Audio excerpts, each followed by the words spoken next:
यमुना तीरा वनचारी जय राधा माधव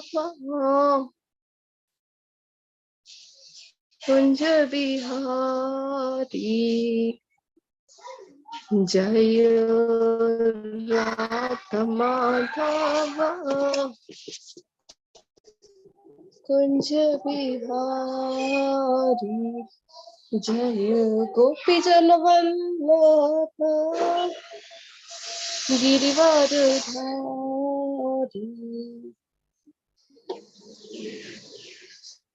हरे कृष्ण सर्वेनी बधानो हृदयपूर्वक स्वागत है इस्कॉन नंतर मंगलूर श्री श्री राधा गोविंद मंदिर अतिथि। तो सौप्रथम આપણે શ્રી શ્રી રાધા ગોવિંદના ચરણમાં વંદન કરીએ। ભગવાનના જે શાશ્વત ભક્ત છે અર્જુનજી, શ્રીલા પ્રભુપાદજી, પરમ પૂજ્ય જય પતાકા સ્વામી મહારાજ, પરમ પૂજ્ય નામાશ દાસ પ્રભુજીને આપણે વંદન કરીએ અને આજના આ સેશનની આપણે મંગલાચરણથી શરૂઆત કરીશું। ओम अज्ञानतिमिरान्धस्य ज्ञानाञ्जनशलाकया चक्षुरुन्मिलितं येन तस्मै श्रीगुरुवे नमः।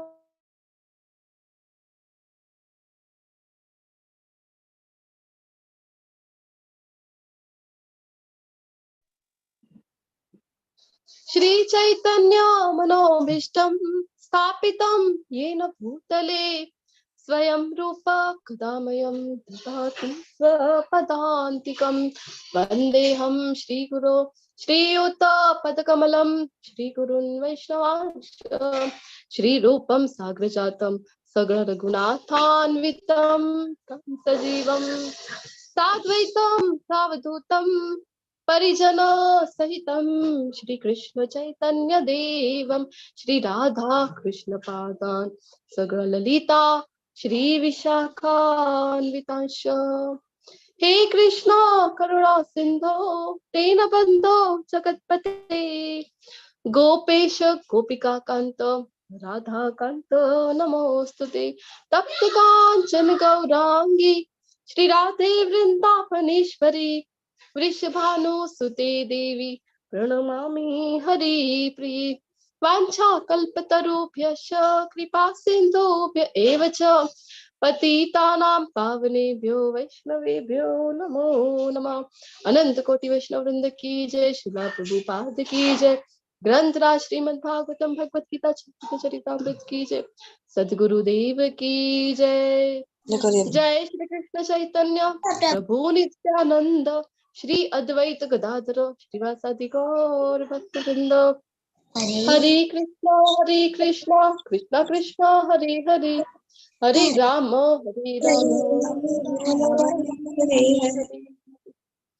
हरे Krishna. Welcome everyone for joining. हरे कृष्णा। हरे कृष्णा।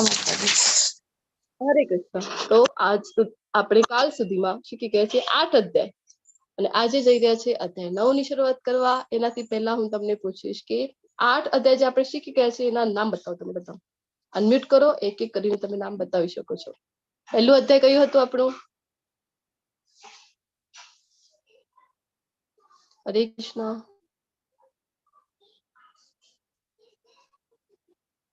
बोलो, अनम्यूट करो ने તમે આન્સર આપો। અર્જુન વિષાદ યોગ। પ્રભુપાદજી નામ આપે છે કુરુક્ષેત્રની રણભૂમિમાં સૈન્યનું નિરીક્ષણ। બીજો અધ્યાય કયું હતું?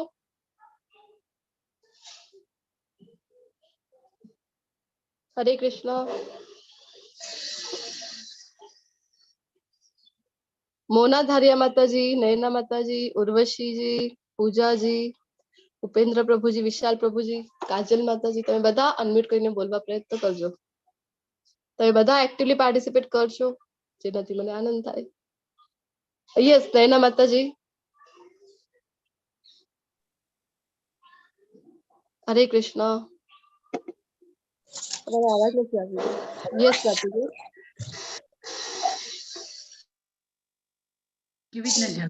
ગીત સે કોઈ બોલી રહ્યું છે, ના બોલતો હોય તો હું બોલું। હા જી માતાજી, બોલી જાઓ તમે। ગીતા બોધનો સાર। ગીતાનો સાર બીજો અધ્યાય। હા। ત્રીજો કર્મયોગ. ચોથો સાંખ્ય યોગ.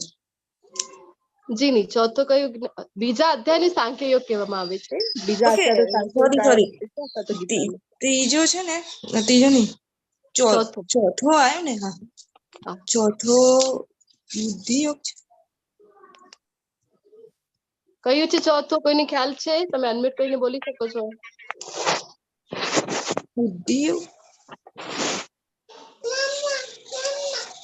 ચોથો બુદ્ધિ યોગ. ચોથો હતું દિવ્ય જ્ઞાન. દિવ્ય જ્ઞાન ભગવાન આપણને આપી ગયા છે ચોથા અધ્યાયમાં. પછી પાંચમો અધ્યાય કયું હતું? હરે કૃષ્ણ. બોલો, અનમ્યુટ કરીને બોલો તમે. રિદ્ધિ માતાજી.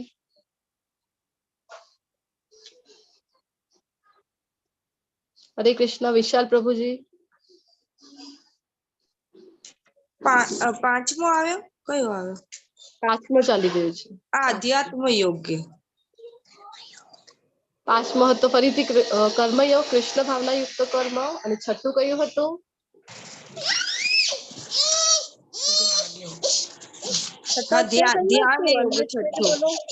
ધ્યાન યોગ. યસ. અને કાલનું પરમ દિવસનું જે સાતમો અધ્યાય હતું, કયું હતું? નોલેજ વિશે, એટલે જ્ઞાન યોગ. પરમેશ્વરનું જ્ઞાન. અને કાલના અધ્યાયમાં ભગવાને આપણને કયું જ્ઞાન આપ્યું હતું? કાલના અધ્યાયમાં આઠમો અધ્યાય કયું હતું? કાલે જે ભણી ગયા છે ભગવત પ્રાપ્તિ, ભગવાનની પ્રાપ્તિ અથવા તો સુપ્રીમ લોર્ડ. શરૂઆત કરીએ એ પહેલા શ્લોક કોણે કોણે કંઠસ્થ કર્યા છે? બીજા અધ્યાયનું 7મો શ્લોક કીધું હતું મેં. કોઈનું થયું કંઠસ્થ? 2.7 અથવા તો 5.29 લર્ન કર્યું છે કોઈએ? 5.29. હા. હાજી ને માતાજી બોલી શકો છો. ભોક્તારમ યજ્ઞ તપસા સર્વલોકે મહેશ્વરમ સ્યુહદ સર્વભૂતાના જ્ઞાત્વામાં શાંતિ મૃચ્છતિ. હરી બોલ. ખૂબ સરસ માતાજી.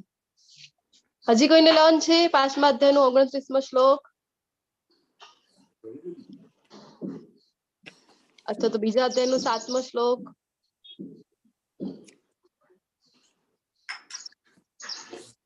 હરે કૃષ્ણ.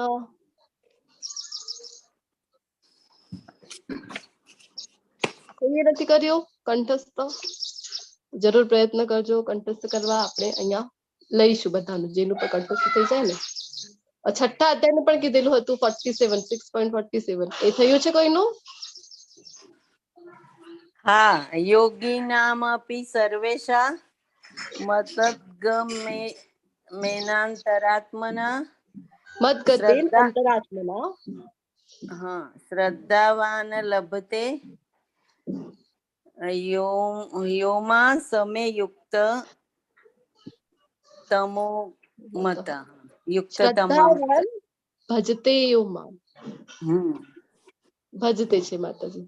હા. શ્રદ્ધાવાન ભજતે યોમાં સમે યુક્તમ તમો મત. સારું પ્રયત્ન કર્યો છે તમે. તો બધાને વિનંતી છે કે તમે બધા પણ જરૂરથી પ્રયત્ન કરજો કંઠસ્થ કરવા. તો આપણે આગળ વધીશું. આજના અધ્યાયની શરૂઆત કરીએ. પરમ ગુહ્ય જ્ઞાન, સૌથી ગોપનીય જે જ્ઞાન છે એ ભગવાન હવે આજના અધ્યાયમાં આપણને આપવાના છે. ખૂબ જ ઇમ્પોર્ટન્ટ ચેપ્ટર છે ભગવદ ગીતા. ભગવદ ગીતાના બધા જ જે ચેપ્ટર છે આમ તો બધા ઇમ્પોર્ટન્ટ છે, પરંતુ એમાં પણ આપણે જોયા હતા ને કે 3 પાર્ટ છે. કર્મયોગ, લાસ્ટના જ્ઞાન યોગ ઉપર, અને વચના જે ભક્તિ યોગના સેન્ટરમાં.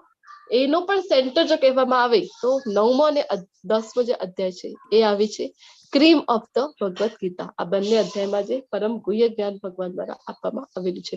9મા અધ્યાયની ઝાંખી છે તમારી સમક્ષ 4 ભાગોમાં વિભક્ત છે. શરૂઆત કરીશું. અધ્યાય 9, શ્લોક નંબર 1. શ્રી ભગવાનુવાચ ઇદં તુ તે ગુહ્યતમં પ્રવક્ષ્યામ અનસૂયવે જ્ઞાનમ વિજ્ઞાન સહિતમ યજ્ઞાત્મા મોક્ષસે શુભાત. હરે કૃષ્ણ. તમે તમારું માઇક છે એ મ્યુટ કરી દેજો. રિદ્ધિ માતાજી, લઈને માતાજી. રિક્વેસ્ટ છે તમને. તો અહીંયા ભગવાન કહી રહ્યા છે, શું કહે છે? પૂર્ણ પુરુષોત્તમ પરમેશ્વર બોલ્યા, પ્રિય અર્જુન, તું કદાપી મારી ઈર્ષ્યા કરતો નથી. શું બોલી રહ્યા છે અહીંયા ભગવાન અર્જુનને? કયા શબ્દથી સંબોધી રહ્યા છે? અનસૂય વે. તો ભગવાન છે એના પહેલા પણ પાત્રતા માટે પણ આપણે વાત કરી હતી ને, કે ભગવાને કીધું કે આ જે જ્ઞાન છે એ તને આપી રહ્યું છે. શું કામ? ભક્તો અસીમે સખા ચેતી, ચોથા અધ્યાયમાં કીધું હતું ને ભગવાને. અને અહીંયા શું કહી રહ્યા છે કે અનસૂય વે, એટલે કે તું મારી ઈર્ષ્યા કરતો નથી. જે અર્જુન માટે કહી રહ્યા છે ને, આપણે સમજી લેવાનું કે આપણા માટે ભગવાન બોલી રહ્યા છે. ઓલો હોય છે ને કે સાસુ છે, તો સાસુ છે વહુને એ કહી ન શકે ડાયરેક્ટલી કે કઈ મિસ્ટેક થઈ હોય રસોઈમાં, તો શું કરતી હોય? એ પોતાના દીકરીને કહે છે. કોના માટે છે? એ પોતાના વહુ માટે. પરંતુ દીકરીને સંબોધીને કહે છે ને કે આજે શાકમાં થોડુંક મીઠું ઓછું થઈ ગયું હતું, આવી રીતના. તો પછી વહુને ખોટું એ ન લાગે અને એને સમજમાં પણ આવી જાય કે એના માટે એ છે. આવી રીતના હવે ભગવાન છે આપણને કહી રહ્યા છે અર્જુનજીના મારફત. અર્જુનજી જો ભગવાન આપણે વાત કરીને કે એ તો ભગવાનના પાર્ષદ છે, એ ભગવાનના પરમ ભક્ત છે, અનન્ય ભક્ત છે અર્જુનજી જે છે. તો ભગવાન એ આપણે બધાએ ભગવાન સાથે ઈર્ષ્યા કરી છે, એટલા માટે આપણે બધા અહીંયા ભૌતિક જગતમાં છીએ ને હેરાન થઈ રહ્યા છે. તો ભગવાન આ જ્ઞાન આપી રહ્યા છે. શું કામ? કારણ કે અર્જુનજી છે એ ઈર્ષ્યા નથી કરતા. તેથી હું તને આ પરમ ગુહ્ય જ્ઞાન, કેવું જ્ઞાન છે આ? તો પરમ ગુહ્ય જ્ઞાન છે, અત્યંત રહસ્યમય જે જ્ઞાન છે એ ભગવાન અહીંયા આપે છે. આપણને એમ થશે કે રહસ્યમય શું છે? બધું આપેલું તો છે ભગવદ ગીતામાં, હું એ વાંચી લઉં, મને ખબર પડી જાય જે રહસ્ય છે તો. પરંતુ આપણે સમજી શકતા નથી. ભગવદ ગીતા છે ક્યારે સમજમાં આપણે આવી શકે? જયારે આપણે શ્રી કૃષ્ણને પૂર્ણ પુરુષોત્તમ પરમેશ્વર માનીએ. આપણે જોયું ને, એક શબ્દમાં જો ભગવદ ગીતાને સમજવું હોય તો શું છે ભગવદ ગીતા? એક શબ્દમાં બતાવો તમે. ભગવદ ગીતાને જો એક શબ્દમાં બતાવવું હોય તો કયું શબ્દ આપણે વાપરી શકીએ છીએ? સાર જે છે ભગવદ ગીતાનો એ કયું છે? હરે કૃષ્ણ, બતાવો. ભગવાનને શરણે જાવું. હા, એક્ઝેક્ટલી. યસ પૂજા માતાજી, સાચું છે તમારું કે ભગવત શરણાગતિ, ભગવાન શ્રી કૃષ્ણના શરણે જવું, એ જ ભગવદ ગીતાનો સાર છે. તો આ જે સાર છે એ આપણે ક્યારે સમજી શકીએ? ભગવાનને જયારે આપણે પૂર્ણ પુરુષોત્તમ પરમેશ્વર માનીએ, ભગવાનની શરણાગતિ સ્વીકારીએ, ભક્તિમય સેવા કરીએ, તો આપણે છે કે આ ભગવદ ગીતાનું જ્ઞાન ત્યારે આપણા હૃદયમાં પ્રકટ થાય છે. ત્યારે ભગવદ ગીતા આપણી સમજમાં આવે છે. એવું નથી કે વાંચી લીધું, કોઈ કે આવીને કે મેં 10 વખત વાંચી લીધી છે ભગવદ ગીતા, આવ હું તમને સમજાવું છું શું છે આ ભગવદ ગીતામાં, હું તમને બતાવી શકું છું. તો આપણે જોયું ને કે ઓથેન્ટિક જે 4 સંપ્રદાય ભગવાન દ્વારા વર્ણિત છે, ગુરુ શિષ્ય પરંપરામાં આવે છે કે નહીં, પરંપરાથી કનેક્શન છે કે નહીં, એ જોવાનું કે ક્યાંથી આપણે જ્ઞાન લઈ રહ્યા છીએ. એટલે ક્યારે પ્રકટ થશે, આપણા પર સમજમાં ક્યારે આવશે? જ્યારે આપણે પોતે પણ જ્યારે ભગવત ભક્તિ કરીશું, ભગવાનની શરણાગતિ સ્વીકારીશું, ત્યારે આપણા હૃદયમાં આ જે ગુહ્ય જ્ઞાન છે એ પ્રકટ થશે, ભગવદ ગીતા પ્રકટ થશે. તો ભગવાન કહે છે કે આ પરમ ગુહ્ય જ્ઞાન તથા સાક્ષાત્કાર વિશે જણાવે છે કે જે જાણી તું ભૌતિક અસ્તિત્વના સર્વ ક્લેશોમાંથી મુક્ત થઈ જઈશ. બધા ક્લેશોથી મુક્ત કરે એવું જે જ્ઞાન છે એ ભગવાન આપવા જઈ રહ્યા છે. આજે ઇંગ્લિશમાં વર્ડ યુઝ કરવામાં આવે છે ને, ક્લેશિયસ થઈ ગયા, ક્યાંથી આવ્યા છે આ બધા? આપણે જોયું ને કે સંસ્કૃત છે એ જ બધાની જે જનની છે, બધા જ ભાષાઓની જનની છે એ છે સંસ્કૃત ભાષા. તો અહીંયાથી જ બધું આવી રહ્યું છે કે ક્લેશ, બધા ક્લેશમાંથી મુક્ત કરાવી દે એવું આ જ્ઞાન છે એ ભગવાન આપવા જઈ રહ્યા છે. તો ભગવદ ગીતામાં 3 ગુપ્ત સત્ય શું છે? તમારી માટે પ્રશ્ન છે. એક ગુહ્ય જ્ઞાન કહેવામાં આવે છે, જે ભગવાને તમને એક હિન્ટ આપો કે બીજા અધ્યાયમાં જ ભગવાને એક જ્ઞાન આપી દીધું હતું, તો ગુહ્ય જ્ઞાન. પછી 7મા 8મા અધ્યાયમાં જે ભગવાન આપે છે એ ગુહ્ય તર જ્ઞાન. અને અહીંયા આ અધ્યાયમાં જયારે ભગવાન આપવાની શરૂઆત કરી છે 9મા અધ્યાયમાં, એ છે પરમ ગુહ્ય જ્ઞાન. તો ગુહ્ય જ્ઞાન કયું છે સૌથી પહેલા તમે મને જણાવો. મેં તમને હિન્ટ આપીને કે બીજા અધ્યાયમાં જણાવી દીધું હતું, અથવા તો જે રિપીટર્સ હોય એમને તો ખ્યાલ જ નથી. ગુહ્ય જ્ઞાન કયું છે? હરે કૃષ્ણ. બીજા અધ્યાયમાં કયું જ્ઞાન આપ્યું હતું ભગવાને? બોલું છું માતાજી. હા બેલા માતાજી બોલી જાઓ, કોઈ બોલતું નથી. આજે બધા વિડિયો ઓફ છે, માઇક ઓફ છે. મારે રિસેસ પડી ને એટલે મેં બોલી. આપણે શરીર નથી, આપણે આત્મા જ છીએ. હા, એ થઈ ગયું ગુહ્ય જ્ઞાન. હવે ગુહ્યતર જ્ઞાન કયું છે? આપણા અને પરમાત્મા સાથેનો સંબંધ. એ જો જાણી જઈએ આપણે તો ગુહ્યતર જ્ઞાન છે. હમ. અને ગુહ્યતમ જ્ઞાન કયું છે? ભગવાનની સેવા કરવી, કૃષ્ણની સેવા કરવી. જી માતાજી, ખૂબ ખૂબ ધન્યવાદ બેલા માતાજી. તો ગુહ્યતમ જ્ઞાન છે. ગુહ્ય જ્ઞાન આપણે શરીર નથી, આત્મા છીએ. બીજા અધ્યાયમાં ભગવાને આપી દીધું છે. ગુહ્યતર જ્ઞાન કયું હતું? 7મા 8મા અધ્યાયમાં ભગવાન આપણને જણાવે છે કે આપણે બધા જીવ માત્ર છીએ. તો જીવ માત્ર છે એ ભગવાનની શક્તિ છે. પરા અને અપરા શક્તિ વિશે જણાવ્યું હતું ને ભગવાને. તો પરાશક્તિ જે જીવોની બનેલી છે અને ભૌતિક પ્રકૃતિ 8 તત્વો જે જણાવ્યા હતા એ અપરાશક્તિ. તો આપણે બધા ભગવાનના અંશ છીએ.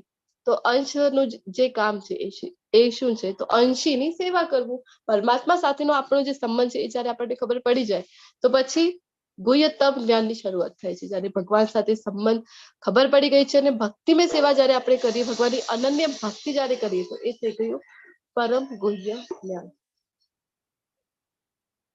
રાજવિદ્યા રાજગુહ્યમ પવિત્રમ ઇદમ ઉત્તમમ પ્રત્યક્ષાવગમમ ધર્મ્યમ સુસુખમ કર્તુમમ વ્યયમ. શું કહે છે ભગવાન? આ જ્ઞાન સર્વ વિદ્યાઓનો રાજા છે. આ જે જ્ઞાન છે ભગવદ ગીતાનું જ્ઞાન સર્વ વિદ્યાનો રાજા અહીંયા ભગવાન એને કહે છે, જે સર્વ રહસ્યોમાં સર્વાધિક ગુહ્ય છે. તે વિશુદ્ધતમ જ્ઞાન છે અને સાક્ષાત્કાર દ્વારા આત્માનો પ્રત્યક્ષ અનુભવ કરાવે છે. તેથી તે ધર્મની પૂર્ણતા છે અને તે અવિનાશી છે અને આચરવામાં સુખ છે. આ જે જ્ઞાન છે, કયું જ્ઞાન? જે ભગવાન અહીંયા 9મા અધ્યાયમાં આપે છે. અનન્ય ભક્તિ વિશેનું જ્ઞાન છે ભગવાન અહીંયા 9મા અધ્યાયમાં આપે છે. તો ભગવાન કહે છે કે કેવું છે આ જ્ઞાન? તો અવિનાશી છે, જેનો નાશ ન થાય. અને બીજું એ કે આચરવામાં પણ એ સુખ જ છે. એ ઈઝી છે કે ભક્તિમય સેવા આપણે જોયું ને કે અલગ અલગ તબક્કા છે. એ જો પાર કરતા જઈએ, કયું હતું? તો નિષ્કામ કર્મ, સકામ કર્મ છે, પછી નિષ્કામ કર્મ છે. એક એક સ્ટેજ પાર કરીને જવાનું છે. પછી ધ્યાન યોગ છે, જ્ઞાન યોગ છે અને પછી અલ્ટિમેટલી આવે છે ભક્તિ યોગ. તો એક એક પગથિયા પાર કરો અથવા તો અને આપણે જોયું હતું ધ્યાન યોગમાં, અષ્ટાંગ યોગમાં કેટલી બધી શરીરને તકલીફો આપવી પડે છે અને કેટલું અઘરું હતું ને આ જે બીજો રસ્તો છે. તો આપણને જે પ્રભુપાદજી આપે છે અને ભગવદ ગીતાનો જે સાર છે કે અનન્ય ભક્તિ, ભગવાનની અનન્ય ભક્તિ કરવી, તો એ લિફ્ટ જ આપી દે છે. આપણે જોયું ને ઈઝી પણ છે એ તો, અને સુસુખમ છે. ભગવાન કહે છે કે કેવું છે? આ આચરવામાં ખૂબ સુખદ છે. સર્વ વિદ્યાઓનો રાજા કહે છે. શું કામ? કારણ કે ભૌતિક જગતમાં જે કંઈ પણ નોલેજ લેતા હોઈએ ને આપણે, તો કેવું છે? કાલે કંઈક રિસર્ચ કરે એ લોકો અને પછી બીજા દિવસે શું કે ના, કાલે અમે જે જણાવ્યું હતું એ બધું ખોટું, હવે આજે અમે જણાવી રહ્યા છે એ બધું સાચું છે. કન્ટિન્યુઅસલી ચેન્જિંગ હોય છે કે નહીં? મોડર્ન એજ્યુકેશન પદ્ધતિમાં આપણે બધા શીખતા હોઈએ છીએ.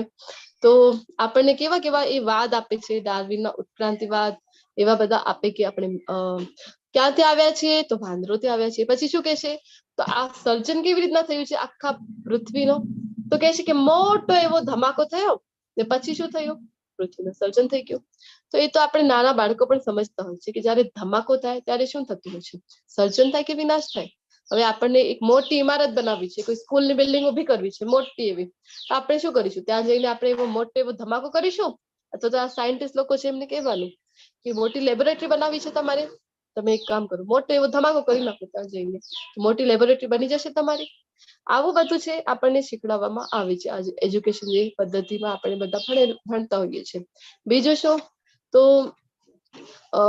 આપણે અલગ અલગ યુનિવર્સિટી છે આપણી ત્યાં, કે કઈ પણ તમારે ભણવું હોય, એન્જિનિયરિંગ ભણવું હોય એના માટે યુનિવર્સિટીની વ્યવસ્થા છે. ભૌતિક જ્ઞાન માટે ઘણી અલગ અલગ જે યુનિવર્સિટી છે એનું અહીંયા અરેન્જમેન્ટ કરવામાં આવી છે. પરંતુ સૌથી ઇમ્પોર્ટન્ટ જે જ્ઞાન છે આત્માનું જ્ઞાન, પરમાત્માનું જ્ઞાન, એના વિશે આપણને ક્યાંય પણ કોઈ પણ નોલેજ આપવામાં આવતું નથી. તો આ રાજવિદ્યા, આ કેવું છે? એ ભગવાન કહી રહ્યા છે ને અવિનાશી છે, શાશ્વત છે. પહેલા જેવું હતું, અત્યારે પણ એવું છે, ભવિષ્યમાં પણ એઝ ઇટ ઇઝ રહેવાનું છે. આવું નથી કે ભગવદ ગીતામાં પહેલા હતા 700 શ્લોક અને હવે તો કે ના, આ જે 2 શ્લોકો છે ને એ કામ નથી કરતા, તો પછી એને ડિલીટ કરી નાખ્યું, કટ, ભગવદ ગીતાથી કટ. હવે કેટલા શ્લોકો રહી ગયા? તો હવે રહી ગયા 698 શ્લોક, હવે 700 શ્લોક નથી. એવું ક્યારે થાય છે? અથવા તો ના, હવે જમાનો બદલાઈ ગયો છે તો હજી 5 નવા શ્લોક એમાં ઉમેરવા પડે, એવું ક્યારે થાય છે? ના, પહેલા જેવું હતું હમણાં પણ એ એઝ ઇટ ઇઝ છે અને એટલું જ ભવિષ્યમાં પણ રહે છે. એટલા માટે આ રાજવિદ્યા છે, ભગવાન કહે છે આપણને. તો શું કામ ભગવદ ગીતાને રાજવિદ્યા કહેવામાં આવે છે? તો ભગવદ ગીતા છે એ શિક્ષણનો રાજા છે. શું કામ? કારણ કે બધા જ જે અહીંયા આસ્પેક્ટ હોય છે શિક્ષણના એ અહીંયા આપણને શીખવા મળે છે. તો આપણે જોયું ને કે અલગ અલગ જગ્યાએ આપણે ભૌતિક જગતમાં વ્યવસ્થા કરેલી છે કે અલગ અલગ જગ્યા પર જઈને આપણે શિક્ષણ લઈ શકીએ, પરંતુ સૌથી ઇમ્પોર્ટન્ટ જ્ઞાન આપવામાં આવતું નથી. ને આ જો જાણી જઈએ આપણે, ભગવદ ગીતામાં બધું જ જ્ઞાન આપણે ભગવાન આપે છે કે નહીં?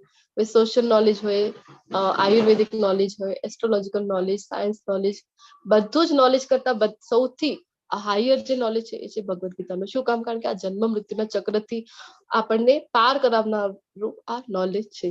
આ એક જન્મ માટે કામ કરે એવું જ્ઞાન નથી, એ આપણને આગળ આપણે 7મા અધ્યાયમાં વાત કરી હતી ને કે આપણું જે સૂક્ષ્મ શરીર છે એ કેરી ફોરવર્ડ થાય છે, ભક્તિ પણ કેરી ફોરવર્ડ થાય છે. તો જે ભગવદ ગીતાનું જ્ઞાન લઈશું આપણે, એ આપણી સાથે આવવાનું છે. અહીંયા જેટલી પણ ડિગ્રી લઈ લઈએ, પીએચડી લેવલ સુધીની પણ લઈ લઈએ, તો એ બધા પેપર્સ અહીંયા ને અહીંયા જ રહી જવાના છે.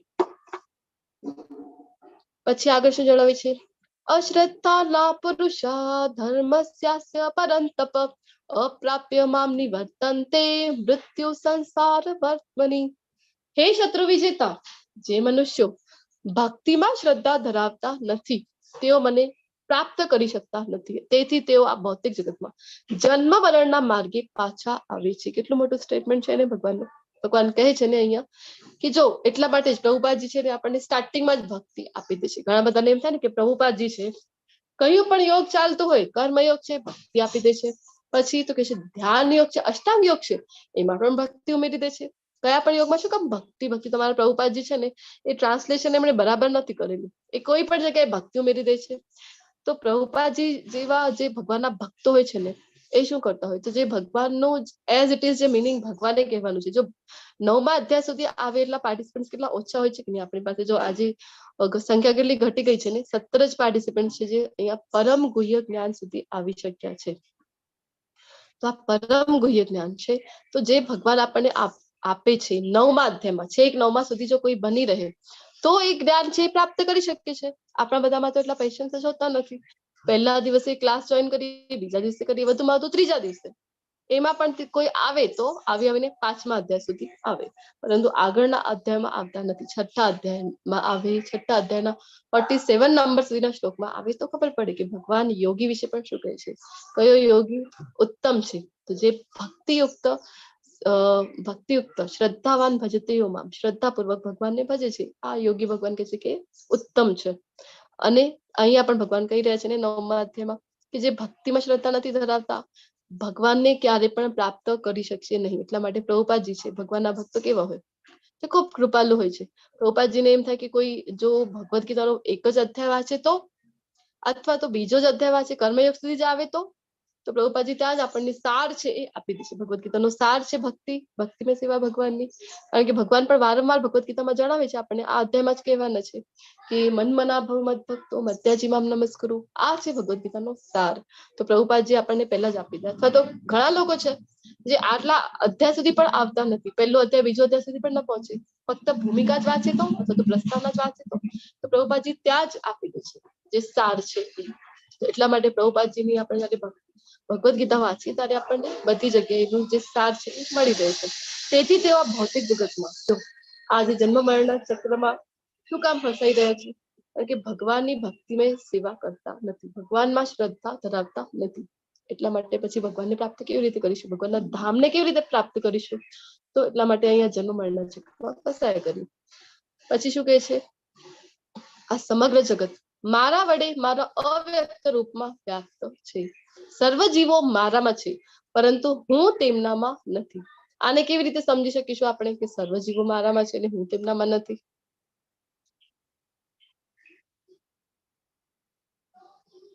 આ તો ભગવાન ઉલટું બોલી રહ્યા છે. બધા ભગવાનમાં છે પછી કે છે કે હું પણ નથી એમનામાં. કેવી રીતે સમજી શકીશું? બધાના હૃદયમાં ભગવાન વિરાજમાન છે કે નહીં? હરે કૃષ્ણ. બધાના હૃદયમાં કયા સ્વરૂપે વિરાજમાન છે ભગવાન કૃષ્ણ?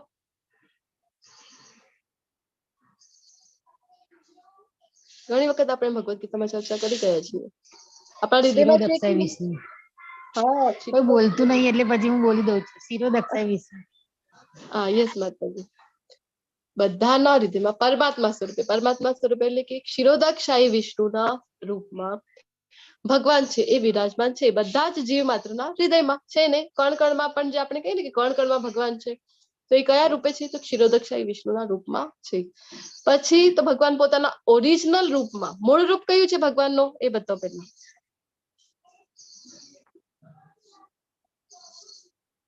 હરે કૃષ્ણ. મૂળ રૂપ કયું છે ભગવાનનું?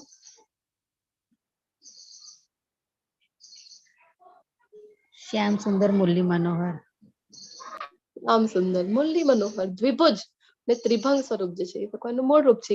ક્યાં વિરાજમાન છે પોતાના મૂળ રૂપમાં ભગવાન? ક્યાં રહે છે? ગોલોકમાં. ગોલોક વૃંદાવન ધામમાં એમના મૂળ રૂપે નિત્ય વિરાજમાન છે. ત્યાં એ બિઝી છે પોતાના ભક્તો સાથે.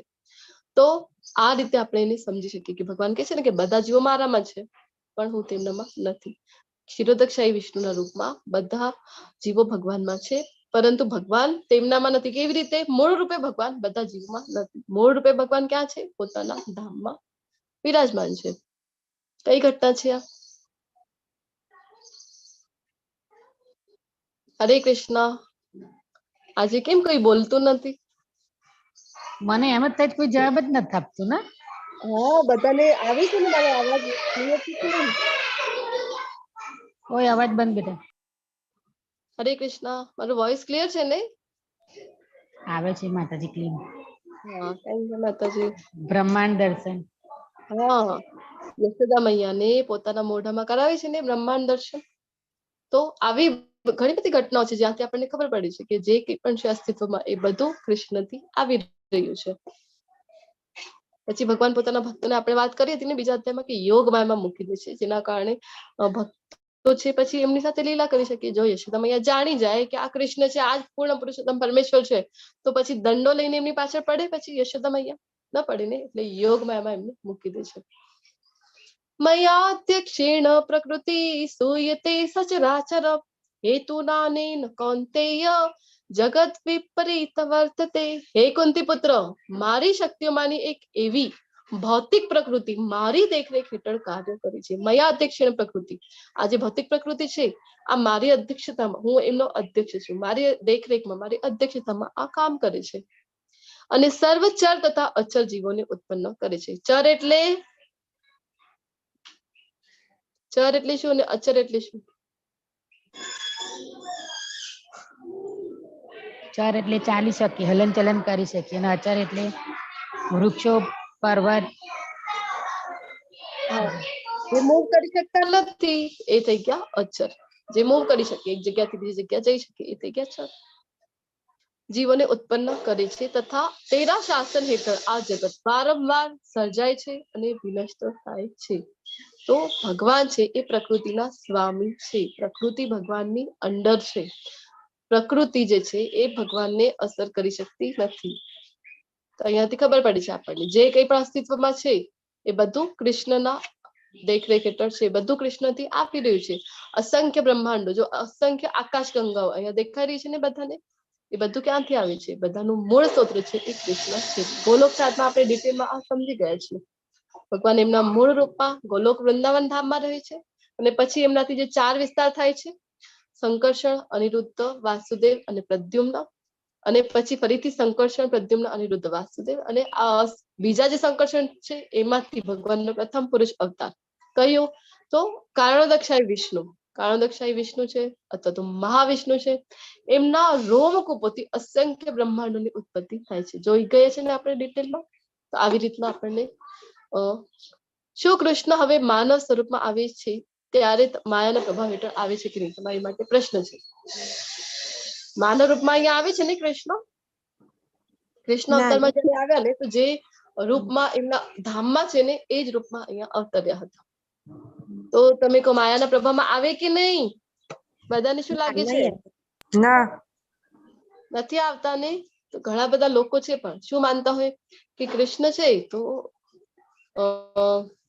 એમને તો મામા કેવા મળ્યા કે કૃષ્ણના જીવનમાં કેટલા દુઃખ, કૃષ્ણના જીવનમાં તો અપાર દુઃખ છે, નાના હતા ત્યારથી જન્મ એમનો તો કે જેલમાં થયો, પછી તો એમનો મામાએ કેવું મળ્યું, કંસ મામા, એમના માટે નિત્ય અસુરોને મોકલ્યા કરે, પૂતનાને મોકલે, અઘાસુર બકાસુર, કેટલા બધા અસુરોને મોકલે છે એને મારવા માટે. ઓહો હો, કેટલા દુઃખો. પછી તો કે ખાવાય મળતું નહોતું, જાય ને ચોરી કરીને ખાઈ આવે, કોઈના ઘરે એમની લોકોના ઘેર ઘેર જવું પડે, ચોરી કરીને ખાવું પડે. પછી એમને પ્રેમ જેની સાથે થયો એની સાથે લગ્ન ન કરી શક્યા, એવું બધું એમની લાઈફમાં થયું. કેટલા દુઃખો કૃષ્ણને, કેટલા દુઃખો, એવું કહેતા હોય છે. તો વાસ્તવમાં શું છે, સમજવું જોઈએ કે માયાનો પ્રભાવ કૃષ્ણ ઉપર પડતો નથી. આ બધી કૃષ્ણની લીલાઓ છે, ભગવાનની લીલાઓ છે, જેનાથી આપણે ભગવાનને યાદ કરી શકીએ, ભગવાન સાથે જે આપણો રિલેશન છે, જે સંબંધ છે, એ ફરીથી આપણે સ્થાપિત કરી શકીએ, રીએસ્ટેબ્લિશ કરી શકીએ. એટલા માટે ભગવાન જયારે અહીંયા આવે ત્યારે આવી લીલાઓ કરતા હોય છે. અવજાનંતિ મામ મૂઢા માનુષિતનુમાશ્રિતમ પરમ ભાવમ જાનંતો મમ ભૂત મહેશ્વરમ.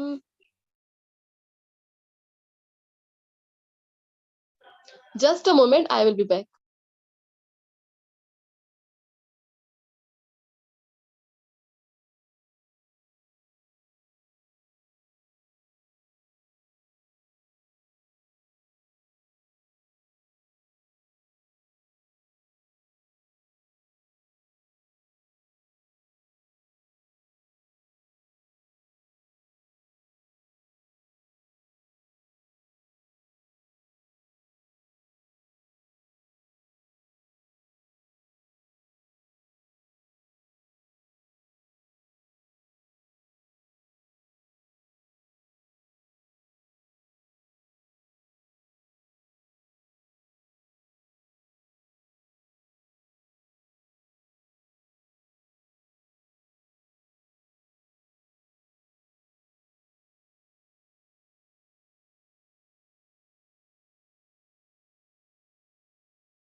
હરે કૃષ્ણ.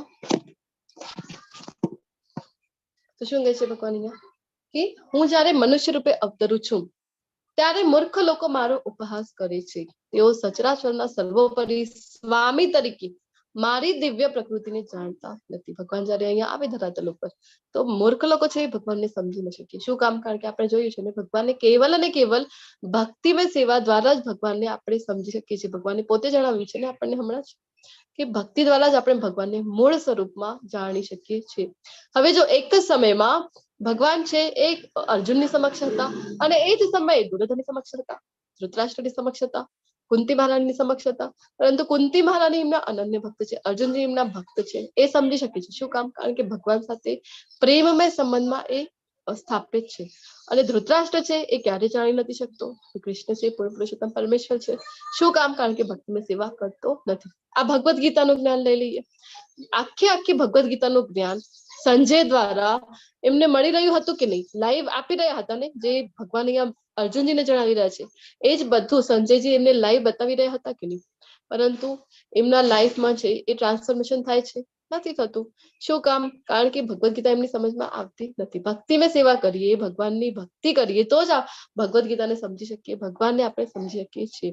તો ભગવાનની દિવ્ય પ્રકૃતિ છે એ નથી જાણી શકતા. કોણ? તો ભગવાન કહે છે જે મૂર્ખો છે એ. મોઘાશા મોઘ કર્માણો મોઘ જ્ઞાના વિચેતસઃ રાક્ષસીમ આસુરીમ ચૈવ પ્રકૃતિમ મોહિનીમ શ્રિતા. જે લોકો આવી રીતે મોહગ્રસ્ત થયેલા છે તેઓ આસુરી તથા નાસ્તિક વિચારો પ્રત્યે આકર્ષાય છે. આ મોહગ્રસ્ત અવસ્થામાં તેમની મુક્તિ માટેની આશા, તેમના સકામ કર્મો અને તેમનું જ્ઞાન સંવર્ધન એ બધા જ વ્યર્થ થઈ જાય છે. આસુર એટલે આપણે વાત કરીએ ને કે આવા મોટા મોટા શિંગડા છે, આવા ભયાનક રૂપ છે, મોટા મોટા નેલ્સ છે, આવા અસુરો નહીં. અસુરો એટલે જે કોઈ ભગવાન કૃષ્ણમાં નથી માનતા, જે નાસ્તિકો છે એ બધા જ અસુરો છે.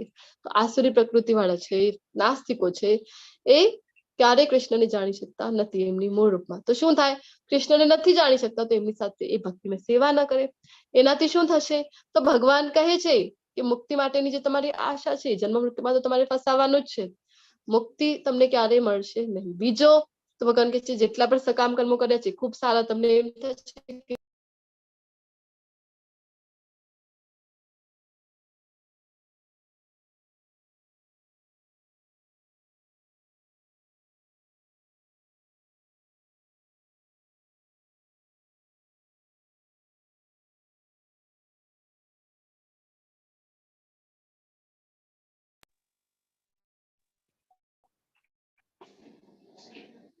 હરે કૃષ્ણ.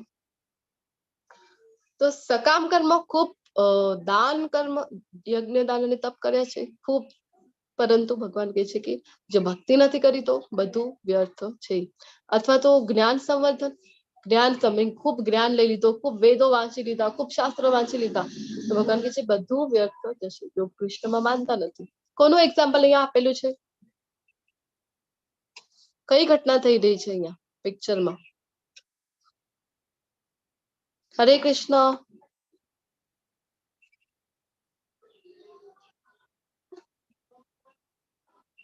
અનમ્યુટ કરીને બોલો.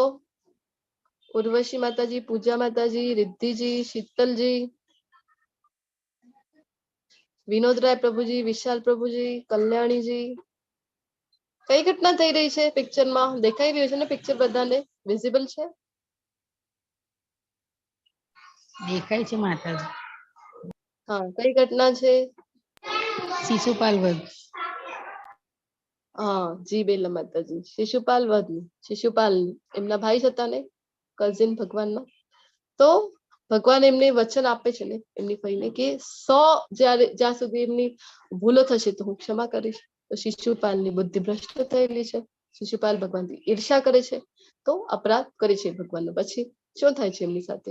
તો ભગવાનની એમને સંહાર કરી દે છે. તો ભગવાન કહે છે કે જેટલો પણ તમારી જ્ઞાનમાં આગળ વધેલા છો, સકામ કર્મ ખૂબ કરેલા છે, પરંતુ બધું વ્યર્થ છે. મહાત્માનસ્તુ મામ પાર્થ દૈવીમ પ્રકૃતિમાશ્રિતમ ભજંત્ય અનન્ય મનસો જ્ઞાત્વા ભૂતા દિમ અવ્યયમ. શું કહે છે?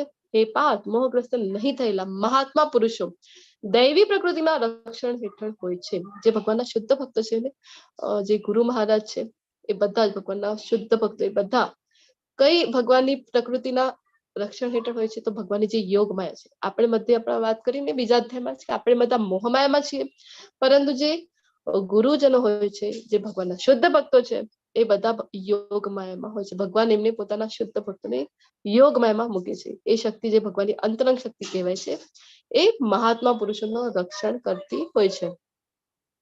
તેઓ સંપૂર્ણપણે ભક્તિમય સેવા નિમગ્ન રહે છે, કારણ કે તેઓ મને જ આદિ તથા અવિનાશી પૂર્ણ પુરુષોત્તમ પરમેશ્વર તરીકે જાણે છે. મહાત્મા કોને કહે છે? જે ભગવાનને જાણે છે, ભગવાનની અનન્ય ભક્તિ કરે છે અને નિત્ય ભગવાનનું સ્મરણ કરતા હોય છે. તો ભગવાન કહે છે કે મારી યોગ માયા જે શક્તિ છે એના રક્ષણ હેઠળ સદૈવ હોય છે. અહીંયા એક ઉદાહરણ, સુંદર મજાનું ઉદાહરણ આવી રહ્યું છે માધવેન્દ્રપુરીનું. માધવેન્દ્રપુરી ભગવાનના ભક્ત હતા અને શું કરે છે, એમને વિચાર થાય છે એક વખત કે માધુકરી માટે જાઉં હું તો મારું સમય કેટલું જતું રહે છે. તો માધુકરી માટે પણ નથી જતા અને ભગવાનના નામનું, પવિત્ર નામનું જપ કર્યા કરે છે. અને એક દિવસ થઈ જાય, આવી રીતે 2 દિવસ થઈ જાય, 3 દિવસ થઈ જાય અને માધુકરી માટે પણ નથી જતા, ભગવાનનું નામ જપ કરે. પછી ત્યાં એક નાનકડો બાળક આવે, ગ્વાલો આવે અને શું કે, બાબા, ઓ બાબા, આ લો. આખો દૂધનો એક લોટો હોય ને એ ભરીને લઈ આવે. અને પછી માધવેન્દ્રપુરી આંખ ખોલે તો કે કોણ? તો કે હું તમને 3 દિવસથી જોઈ રહ્યો છું, અહીંયા તમે બેઠા છો અને તમે માધુકરી માટે પણ નથી જતા. તો આ લો, હું તમારા માટે આ દૂધ લઈ આવી છું, એનું તમે સેવન કરો. પછી માધવેન્દ્રપુરી ભગવાનને અર્પણ કરે અને પછી પોતે એનું ગ્રહણ કરે છે. અને જેમ એનું સેવન કરે તો એમને ઊંઘ આવી જાય છે. હવે ભગવાનના ભક્ત છે, એમની ઊંઘ એટલે કે આપણા જેવી તમોગુણી નિદ્રા નહીં. તો એમને ઊંઘ જે આવે ત્યારે એમને સ્વપ્ન આવે છે. સ્વપ્નમાં શું આવે? તો ભગવાન એમને આવીને કહે છે કે આ જે ગિરી ગોવર્ધન છે ને એની નીચે હું દટાયેલો છું, મને ખૂબ ગરમી થઈ રહી છે, મને ત્યાંથી બહાર કાઢ, એવું કહે છે. પછી તો માધવેન્દ્રપુરી ઉઠે અને ગામના બધા જે નિવાસી હોય છે એમને એકઠા કરીને એમને કહે છે કે સ્વપ્નમાં આવું જોયું છે. અને ગામના લોકો પછી ગામના લોકો પણ એ સમયે એવા હતા કે મદદ કરવા તૈયાર થઈ જાય છે. અને ગિરી ગોવર્ધનની નીચેથી પછી ભગવાન છે, ભગવાનના વિગ્રહ મળે છે. કયા વિગ્રહ મળે છે ભગવાનના? હમણાં ક્યાં છે એ? માધવેન્દ્રપુરીની ઘટના કોઈને ખ્યાલ છે? શ્રીનાથજી. શ્રીનાથજી, નાથ દ્વારામાં જે શ્રીનાથજી છે ને, આપણે બધા દર્શન કરવા માટે જતા હોઈએ છીએ. તો એ શ્રીનાથજી છે એ વિગ્રહ ત્યાંથી ગિરી ગોવર્ધન પર્વતના નીચેથી મળે છે. એ ભગવાન તો કેવા છે, બહાર આવે એટલે લીલા શરૂ. પછી ફરીથી એમને સ્વપ્નમાં આવે ને કહે છે કે મને ને ખૂબ ગરમી થાય છે, તો મારી માટે મલય ચંદન લઈ આવ. હવે માધવેન્દ્રપુરી જવા માટે ભગવાનની આજ્ઞા, એટલે જવા તૈયાર થઈ જાય છે. આ વૃંદાવનમાં આ ઘટના થઈ રહી છે. અને હમણાં આપણને એમ થશે ને કે આ જે શ્રીનાથજીની વાત કરી રહ્યા છો એ તો ગુજરાતમાં છે, રાજસ્થાનમાં છે નાથ દ્વારા, અને આ વૃંદાવનમાં કેવી રીતે? તો મોસ્ટલી જે કંઈ પણ ભગવાનના મંદિરો હતા એ બધા વૃંદાવનમાં જ હતા. પરંતુ કાલાંતરે થયું ને એવું, મુગલોનું આક્રમણ થયું, ઘણા બધા અહીંયા આક્રમણ થયા, તો પછી એમને શિફ્ટ કરી દેવામાં આવ્યા હતા વિગ્રહને. જે રાજાઓ હતા, રાજપૂત હતા, એમને સોંપી દેવામાં આવ્યા હતા રક્ષણ માટે. તો આવી રીતના આ વૃંદાવનથી રાજસ્થાન પહોંચ્યા છે શ્રીનાથજી. પછી તો નીકળી જાય છે વૃંદાવનથી, અને મલયચંદન ક્યાં મળે? તો જગન્નાથપુરી, છેક ત્યાં જવા માટે ઓડિશા નીકળી જાય. રસ્તામાં શું થાય? તો રસ્તામાં એક મંદિર આવે છે, ગોપીનાથજીનું મંદિર આવે છે, ત્યાં જાય છે. અને પછી ત્યાં ભોગ ધરવામાં આવતો હોય છે ભગવાનને. અને એ સમય કેવો હતો કે હમણાં આપણે જોઈએ ભોગ તો પડદા લાગેલા હોય ને, પડદા લગાવીને પછી ભગવાનને ભોગ ધરવામાં આવે. તો એ સમય ખુલ્લામાં જ ભોગ ધરવામાં આવતું હતું. તો જોતા હતા કે બધું ભગવાનને સરસ મજાનું ભોગ લાગી રહ્યું છે. એમાં એક પાત્ર ખીરનું પણ હતું. જેમ ખીરનું પાત્ર જોઈ છે તો માધવેન્દ્રપુરીના મનમાં વિચાર આવે છે કે કેવી સરસ મજાની પ્રસાદી છે આ ભગવાનને જે ધરાવવામાં આવી રહી છે. અને મને જો ગ્રહણ કરવા માટે મળે તો. અને પછી તરત જ એમને થાય છે કે આ મેં શું વિચારી દીધું, અને પછી ત્યાંથી જતા રહે છે. અને રાત્રિનો સમય થઈ જાય તો એક ઝાડ નીચે જઈને એ વિશ્રામ કરતા હોય ને એમને ઊંઘ આવી જાય. અને પછી શું થાય છે? તો આ જે મંદિર છે, મંદિરના જે વિગ્રહ છે ગોપીનાથજી, એ શું કરે? ત્યાંથી જે ખીર છે ને, ખીરનો પાત્ર લઈ પોતાની પાછળ સંતાડી દે છે. અને પછી પંડિતજી જે હોય છે મંદિરના, એમના સ્વપ્નમાં આવે અને એમને કહે છે કે ઉઠ ઉઠ, જા મંદિરની પાસે જે ઝાડ છે ને એની નીચે એક માધવેન્દ્રપુરી કરીને છે, એ સુતા હશે, એમને ઉઠાડ અને મારા મંદિરમાં જો મેં એમના માટે ખીર સંતાડી છે એ એમને આપી દે. તો પંડિતજી ઉઠી જાય અને એ જોવા નીકળે છે મંદિરમાં. મંદિરમાં જઈને જોઈ તો શું, તો વિગ્રહની પાછળ ખરેખર એક પાત્ર હતું ખીરનું, જે ભગવાનને સંતાડી દીધું હતું પોતાની પાછળ. એ લઈને નીકળે અને ઝાડની નીચે જાય અને પછી એમને ઉઠાડીને કહે છે કે માધવેન્દ્રપુરી છો ને તમે? તો કે હા. તો કે આ લો, તમારી માટે ગોપીનાથજી આ ચોરી કરી હતી, ખીરનો પાત્ર તમારી માટે મોકલ્યું છે, મને સ્વપ્નમાં આવીને કીધું.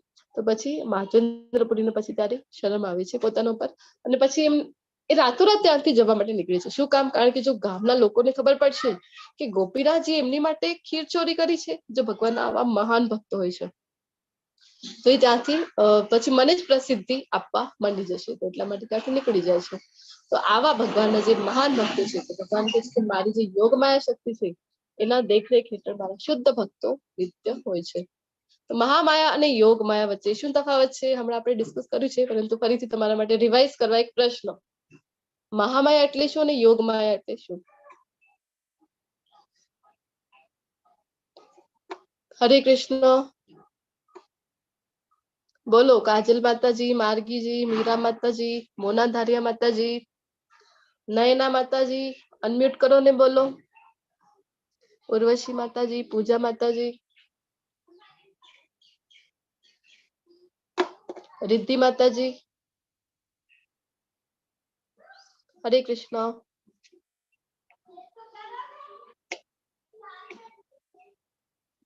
મહામાયા એટલે બોલું? બોલો માતાજી. આજે કોઈ બીજું કોઈ આન્સર નથી આપતું. બોલતું જ નથી. હું એ જ વિચારું છું કે ભૌતિક જગતની ત્રિગુણી માયામાં જે હોય ને એને મહામાયા, અને ભગવાન ભક્તને જે માયામાં રાખે એ યોગ માયા. માતાજી ખૂબ સરસ. ધન્યવાદ. તો આપણે બધા છીએ જે સામાન્ય જનો ત્રિગુણી માયાની અંડરમાં આવીએ છીએ, માયાની આધીન છીએ ને આપણે બધા, તો આપણે બધા મહામાયામાં છે. અને ભગવાનના શુદ્ધ ભક્તો જે હોય છે, હમણાં આપણે માધવેન્દ્રપુરીની ઘટના જોઈ, તો આવા ભક્તો જે હોય છે તો એ ભગવાનની યોગ માયા. અર્જુનજી આપણે બીજા અધ્યાયમાં જોયું હતું ને, અર્જુનજી છે, યશોદા મૈયા છે, બધા ગોપ મિત્રો છે. ભગવાન બધાને યોગ માયામાં મૂકે છે. હવે આપણે જોયું કે 9મો અને 10મો અધ્યાય છે એ cream of the Bhagavad Gita છે, અને એમાં પણ આજે 9.14 શ્લોક આવી રહ્યું છે. એ કેવું છે? તો cream of the cream, essence of the Bhagavad Gita આ શ્લોક છે. સતતમ કીર્તયંતો મામ યતંતશ્ચ દૃઢવ્રતા નમસ્ત્યશ્ચ મામ ભક્ત્યા નિત્યયુક્તા ઉપાસતે. તે મહાત્માઓ મારા મહિમાનું નિત્ય કીર્તન કરતા, દૃઢ સંકલ્પ પૂર્વક પ્રયાસ કરતા, મને નમસ્કાર કરતા, ભક્તિ ભાવે નિરંતર મને ભજે છે. ભગવાન હમણાં જે મહાત્મા શબ્દ વિશે કીધું ભગવાને, જે ભગવાનની યોગ માયા શક્તિના રક્ષણ હેઠળ હોય છે, તો ભગવાન કે જે મહાત્માઓ કેવા છે? તો નિત્ય મારું જ કીર્તન કરતા હોય છે, નિત્ય મારું સ્મરણ કરતા હોય છે, મને જ ભજે છે, મને નમસ્કાર કરે છે. સતતમ કીર્તયંતો મામ. તો ઘણા લોકોને પ્રશ્ન થાય, તમે ઇસ્કોનમાં કહો છો કે 16 માળાનું જપ કરવું જોઈએ. 16 માળાનું જપ ક્યાં કીધેલું છે? ભગવાને ક્યાં કીધું છે? બતાવો, ભગવદ ગીતામાં ક્યાં કીધું છે? તો ભગવદ ગીતામાં તો ભગવાન સતતમ કીર્તયંતો મામ કહે છે કે કન્ટિન્યુ ભગવાનનો છે એ સ્મરણ થવું જોઈએ. હવે આપણાથી સતતમ કીર્તયંતો તો ન થાય, તો પછી આચાર્યો આવે, પ્રભુપાદજી જેવા આચાર્યો આવે અને આપણને આપી જાય છે 16 માળાનું જપ. એટલા માટે આપણે 16 માળાનું જપ છે આચાર્ય આપે છે એટલા માટે કરતા હોઈએ છીએ. તો ભગવાન કહે છે કે યતંતશ્ચ દૃઢ વ્રતા, એ પણ કેવી રીતના કરવાનું છે? તો દૃઢ વ્રત થઈને ભગવાનનું છે એ કીર્તન કરવાનું છે. ભગવાનનું નામ સ્મરણ છે એ દૃઢ વ્રત થઈને કરવાનું છે. કેવી રીતે? તો હા, અમે બધાએ લેવલ 1 નો ક્લાસ અટેન્ડ કર્યું છે, તો અમે સંકલ્પ લીધું છે કે આપણે રેગ્યુલરલી કરીશું, તો રેગ્યુલરલી ક્લાસ અટેન્ડ કરવું છે. બીજો, તો 1 માળા જપનો અમે સંકલ્પ અમે નક્કી કર્યું છે ને કે 1 માળા જપ અમે રોજ કરીશું, તો દૃઢ વ્રત થઈને કરવું છે. ભલે ને ક્લાસ ખતમ થઈ જાય આપણા 18 દિવસના એ લેવલ 1 ના, તો પણ રોજ 1 માળાનો જપ તો કરવો છે. મિનિમમ જેટલી પણ માળા, તમને એમ થશે કે એક જ માળા માટે કહી રહ્યા છે. જે ન્યૂ પાર્ટિસિપન્ટ્સ છે, જે ફર્સ્ટ ટાઈમ માળા જપ કરી રહ્યા છે, એમના માટે 1 માળા. જે 16 માળા ઓલરેડી કરી રહ્યા છે, જે ઘણા ભક્તો છે 8 માળા કરતા હોય, 5 માળા કરતા હોય, તો જેટલી તમે એક મિનિમમ માળા જપનો જેટલો તમારો રૂટીન છે, તમે નક્કી કર્યું છે, એ જરૂરથી કરવું છે. તો થઈ ગયું એ યતંતશ્ચ દૃઢ વ્રતા. પિતા અહમસ્ય જગતો માતા ધાતા પિતામહ વેદ્યમ પવિત્રમ ઓમકાર દુઃખ સામ્યજુદેવ ચ. હું આ બ્રહ્માંડનો પિતા, જો ભગવાન આપણને કહી રહ્યા છે અહીંયા શ્લોકમાં, કેવા છે ભગવાન? તો બધાના પિતા છે, પાલન કરતા છે. માતા, બધાને જન્મ આપનાર છે. આશ્રયદાતા, બધાને આશ્રય આપે છે. જયારે મિની પ્રલય થાય, મહાપ્રલય થાય, કોણ આશ્રય આપે છે? ભગવાન જ આપણને આશ્રય આપે છે. તથા પિતામહ છું, કારણ કે પિતામહ છે ને આપણા, કારણ કે બધા એમનાથી જ આવી રહ્યા છે. હું જ્ઞાનનો વિષય, વિશુદ્ધિ કરતા તથા ઓમકાર છું. એના પહેલા પણ 7મા અધ્યાયમાં કીધું હતું ને પ્રણવ, કે ઓમકાર, જે વૈદિક મંત્રોમાં ઓમકાર એ હું છું. અહીંયા પણ ભગવાન કહે છે કે ઓમકાર હું છું. ઓમ એટલે કે જો 3 અક્ષરથી બનેલું છે, અ, ઉ અને મ. અ એટલે કે ભગવાન કૃષ્ણ, ઉ એટલે કે એમની ઉર્જા, અંતરંગ ઉર્જા જે છે એમની અંતરંગ શક્તિ રાધા રાણી, અને પછી મ એટલે કે જીવાત્મા. જીવાત્માનું જે કામ છે કયું છે? રાધા કૃષ્ણની સેવા કરવું.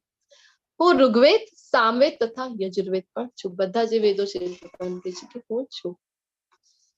હે અર્જુન, હું જ ઉષ્ણતા આપું છું, અને હું જ વરસાદને રોકી રાખું છું તથા મોકલું છું. હું અમરત્વ છું, અને સાક્ષાત મૃત્યુ પણ હું જ છું. ચેતન તત્વ તથા જળ તત્વ બંને મારામાં છે. ભગવાન કહે છે કે જે કંઈ પણ છે, ઉષ્ણતા છે, વરસાદ છે, વરસાદને રોકવાનું, વરસાદને નિયમિત રીતે મોકલવાનું, એ બધું કોના કારણે થઈ રહ્યું છે? બધું કૃષ્ણના કારણે થઈ રહ્યું છે. જે મનુષ્ય વેદાધ્યયન કરે છે તથા સોમરસપાન કરે છે, તેઓ સ્વર્ગ પ્રાપ્તિ માટે પ્રયત્ન કરીને પરોક્ષ રીતે મારી પૂજા કરે છે. તેઓ પાપ કર્મોમાંથી મુક્ત થઈને પુણ્યમય સ્વર્ગીય ઇન્દ્રલોકમાં જન્મ લે છે, જ્યાં તેઓ દેવ જેવો આનંદ ભોગવે છે. જો વેદાધ્યયન કરેલું છે, વેદો માને અલગ અલગ જાતના લોકો, એટલે કે જે અલગ અલગ ચેતના છે, જેમની જે અલગ અલગ લેવલ ઉપર સ્થિત છે, એ બધા માટે વેદોમાં કંઈ ને કંઈ આપેલું છે. હવે ઘણા બધા લોકો છે ને એમ કે હા, ઘણા બધા લોકોથી માંસાહાર છે એ છૂટતું જ નથી, તો પછી વેદોનો અધ્યયન એમને કહેવાની ભલામણ કરવામાં આવે. તો વેદોમાં શું છે? તો વેદોમાં આપેલું છે કે જેમને માંસાહાર કરવાની ટેવ હોય તો એના માટે નિયમો છે. કયા નિયમો છે? તો પર્ટિક્યુલરલી કોઈ દિવસ અથવા તો એ રાત્રિએ જવાનું, અમાવસ્યાની રાત્રિ છે એ દિવસે જવાનું, અને જંગલી જે પશુઓ છે જંગલમાં જવાનું, અને જેનું પણ તમે શિકાર કરી રહ્યા છો એની જઈને પહેલા કુંકુ છાડીને એની નમસ્કાર કરવાનું છે, એને કહેવાનું છે, શું કહેવાનું કે આ જન્મમાં હું મારી ઇન્દ્રિયને રોકી શકતો નથી, તો મારી ઇન્દ્રિય તૃપ્તિ માટે હું તારું શિકાર કરી રહ્યો છું, તારું સેવન કરી રહ્યો છું, તો તને છૂટ છે કે નેક્સ્ટ ટાઈમમાં, નેક્સ્ટ બર્થમાં તું પણ મારી સાથે આવું કરી શકશે. આવું કહીને પછી એનું શિકાર કરીને એનું સેવન કરવાનું છે. યજ્ઞમાં પહેલા આપીને પછી સેવન કરવાનું છે. શું કામ આ બધું આપેલું છે?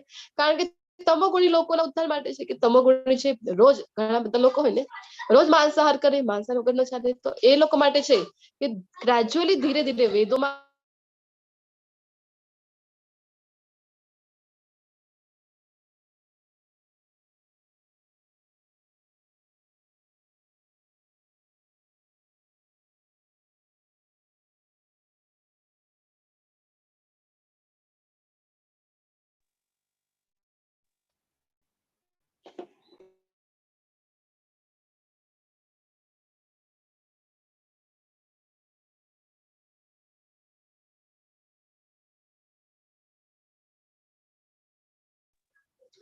હરે કૃષ્ણ. તો વેદોની આપણે વાત કરી રહ્યા હતા. તો વેદોમાં આવા જે તમોગુણી લોકો છે જે રોજ માંસાહાર વગર ન રહી શકે, તો ધીરે ધીરે વેદોના અભ્યાસમાં આવશે તો એટલીસ્ટ અમાવસની રાત્રિએ 15 દિવસે જ એનું સેવન કરશે. તો ધીરે ધીરે આવે તો પછી એને ખબર પડે કે હજી એનાથી આગળ વધવા માટે કયું પ્રયોજન છે, તો કર્મકાંડમાં આવે અને ધીરે ધીરે પછી એ ઉચ્ચતર જે ધ્યેય છે ત્યાં સુધી પહોંચી શકે. એટલા માટે વેદોમાં ઘણી બધી ચીજો આપેલી છે, અલગ અલગ લેવલના લોકોને કેવી રીતે ક્રમશઃ ઉન્નતિ કરી શકે એના માટે આપેલું છે. તો ભગવાન કહે છે કે વેદોમાં જે છે, પરંતુ મેક્સિમમ લોકો શું કરતા હોય, તો વેદોનો જે કર્મકાંડ વાળું ભાગ છે ને એ ખૂબ જ અટ્રેક્ટિવ લાગે આપણને. શું કામ? કારણ કે સકામ કર્મો વિશે જણાવેલું છે કે કઈ પ્રાપ્ત કરવું છે, તમારે હેલ્થ સારી જોઈએ તો પછી સૂર્યનારાયણની તમે પૂજા કરો, તો તમારે જો વિદ્યા જોઈએ તો સરસ્વતીની પૂજા કરો. આવા અલગ અલગ ત્યાં આપેલા છે વિધાનો. એનાથી આપણે અટ્રેક્ટ થઈ જઈએ, કર્મકાંડ વાળા પાર્ટથી અટ્રેક્ટ થઈ જઈએ, કેવલ એ જ કરવા માની જતા હોય છે. તો પછી ભગવાન કહે છે કે શું થાય, સકામ કર્મો ખૂબ કરેલા છે તો પૂજા કરી છે વેદોના અનુસાર, તો ભગવાન કહે છે કે પરોક્ષ રીતે મારી પૂજા છે. અને પાપ કર્મોથી મુક્ત થઈને શું થાય આપણું, તો પુણ્યમય ગોલોક ચાડે આ છે ને બધાને 14 લોક, તો પૃથ્વીની ઉપરના જે છે 6 લોક છે, તો ઉચ્ચતર લોકોમાં ગતિ મળે. ત્યાં કેવું છે, તો સ્વર્ગીય લોકમાં, ઉચ્ચતર લોકોમાં પુણ્યમય થઈને આપણને જન્મ લેવા મળે છે, અને ત્યાં ખૂબ ફેસિલિટી છે, સુખો ભોગવવાની, ભોગો ભોગવવાની ઘણી બધી ત્યાં ફેસિલિટી કરેલી છે. તો શું થાય, તો ત્યાં આનંદ ભોગવી શકીએ આપણે. પરંતુ શું થાય કે જો એક એક્ઝામ્પલ સાથે આપણે સમજીએ કે આપણી પાસે જો ક્રેડિટ કાર્ડ છે, ક્રેડિટ કાર્ડમાં આપણને આપણા પપ્પા છે, પપ્પાએ બેલેન્સ આપેલું છે, કેટલો 1 લાખ રૂપિયાનો.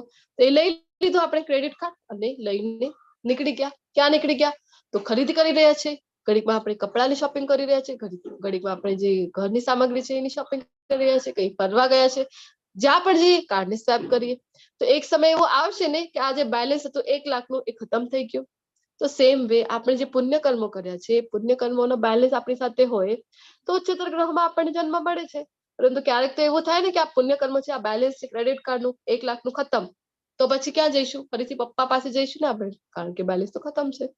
તો સેમ વે અહીંયા આપણું જયારે બેલેન્સ ખતમ થઈ ગયું, કયું, આજે પુણ્ય કર્મોનું, તો પછી ફરીથી નીચેના ગ્રહોમાં આપણને આવવું પડે છે. એ રીતે જયારે તેઓ વિશાળ સ્વર્ગીય ઇન્દ્રિય સુખ ભોગવી લે છે અને તેમના પુણ્ય કર્મોના ફળ પૂરા થઈ જાય છે, ત્યારે તેઓ આ મૃત્યુલોકમાં પાછા આવે છે. એ રીતે જે મનુષ્ય 3 વેદોના સિદ્ધાંતોમાં દૃઢ રહીને ઇન્દ્રિય સુખ પામવા પ્રયત્ન કરે છે, તેઓ નિરંતર જન્મ તથા મૃત્યુને પ્રાપ્ત કરતા રહે છે. ક્ષીણે પુણ્ય મર્ત્ય લોકમ વિશાંતિ. ભગવાન કહે છે તમારું પુણ્ય ખતમ, ફરીથી ક્યાં આવવાનું છે, ફરીથી અહીંયા જ આવવાનું છે, મૃત્યુ લોક ઉપર. તો ફાયદો શું છે, આ માટે પ્રયત્ન કરવાનો કે ખૂબ સારા કર્મો કરીએ, સકામ કર્મો કરીએ તો ઉચ્ચતર ગ્રહોમાં જન્મ મળ્યો. આ જે ચકડોળ છે ને અહીંયા મેરી ગો રાઉન્ડ, એનું ઉદાહરણ આપેલું છે. સારા કર્મો ઉપર ગયા, પછી સારા કર્મોનું ફળ ખતમ, પુણ્ય કર્મોનું ફળ ખતમ, ફરીથી નીચે આવી ગયા છે આ મૃત્યુ લોક ઉપર. તો આવો જે ચક્ર છે આમાં આપણે ફસાયા કરીએ છીએ. જન્મ મૃત્યુથી તો મુક્તિ નથી મળતી ને, સકામ કર્મો કેટલા પણ કરી લઈએ તો. अनन्यश्चिन्तयन्तो मां ये जना पर्युपासते तेषां नित्यापि युक्तानां योगक्षेमं वहाम्यहम्.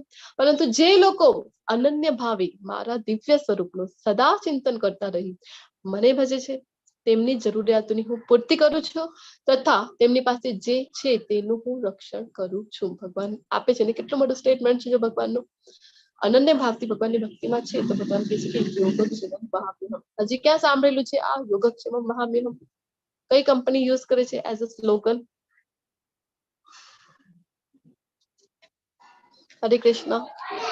LIC. LIC માં આપણે જોયું ને કે યોગક્ષેમમ વહામ્યહમ લખે છે ને, ક્યાંથી આવી રહ્યું છે આ બધું? ભગવદ ગીતાથી બધા નોલેજ લેતા હોય છે. તો ભગવાન આપણને કહે છે કે જે આપણી પાસે છે એની રક્ષણ કરે છે અને જે નથી એ આપણને આપે છે. ક્યારે? જ્યારે ભગવાનની અનન્ય ભક્તિથી સેવા કરીશું. તો અર્જુનાચાર્ય કરીને એક આચાર્ય થઈ ગયા, ભગવાનના ભક્ત હતા એ પણ. તો ભગવદ ગીતાનું રોજ વાંચન કરે અને જ્યારે આ શ્લોક આપ્યો ને 9.22 ત્યારે એમને એમ વિચાર આવ્યો કે ભગવાન કહે તો છે કે હું ભક્તોને જરૂર હોય તો હું આપું છું, જે છે એનું રક્ષણ કરું છું, પરંતુ મને નથી લાગતું કે ભગવાન એવું કરે છે. શું કામ એમને લાગે છે આવું? કારણ કે એમની જે પરિસ્થિતિ હોય ને, આર્થિક પરિસ્થિતિ એ ખૂબ નબળી હોય છે. તો ઘણી વખત તો એમની પાસે ખાવાનું પણ સામગ્રી ઓછું પડે છે. એટલા માટે એમને થાય છે કે આ મને નથી લાગતા આ બરાબર છે, આ બંને લીટીઓ છે મને ખોટી લાગે છે. તો પેન લે અને છેકી નાખે છે આ બંને લીટીને. પછી તો સંધ્યા સ્નાન માટે બહાર એ જતા રહે છે. બહાર જાય ત્યારે શું થાય? તો બે બાળકો આવે અને આટલું બધું પ્રસાદીનો સામગ્રી બધું લઈને આવે ને એમના પત્નીને આવાજ દે, માતાજી, ઓ માતાજી. પછી એમના પત્ની બહાર આવે ને કે તમે બંને કોણ છો? તો કે અમે બંને તો અમારા ગુરુના અમે શિષ્યો છીએ અને અમારા ગુરુએ જો આટલું બધું સામાન મોકલ્યું છે, ક્યાં મૂકીએ અમે? તો પછી એમના પત્ની કહે છે આટલું બધું પ્રસાદમનું સામગ્રી છે તો કોણ છે તમારા ગુરુ? કોણે મોકલ્યું છે? તો કે છે તમારા પતિ. તમારા પતિ છે અમારા ગુરુ છે, એમને અમને આ બધું આપ્યું છે અને તમને આપવા માટે કીધેલું છે. ક્યાં મૂક્યા અમે? બતાવો ને અમને. એમના પત્ની કહે છે અચ્છા, તો ત્યાં બધું મૂકી દો તમે. તો આટલું બધું જે લઈને આવ્યા હતા ત્યાં જઈને મૂકી દે. પછી જયારે એ નમે છે ને સામાન બધું નીચે રાખવા માટે, ત્યારે એમના પત્નીની નજર પડે છે કે બંને બાળકોના પીઠ ઉપર આવા મોટા મોટા ચાબુકથી મારીને આપણે એવા નિશાન પડેલા હતા. તો એમના પત્ની વિચાર કરે આટલા સુકોમળ બાળક છે, આટલા સુંદર બાળકો છે, એ કોણે આવી રીતે એમને માર્યું હશે? પછી એમના પત્ની છે ને એ પૂછે છે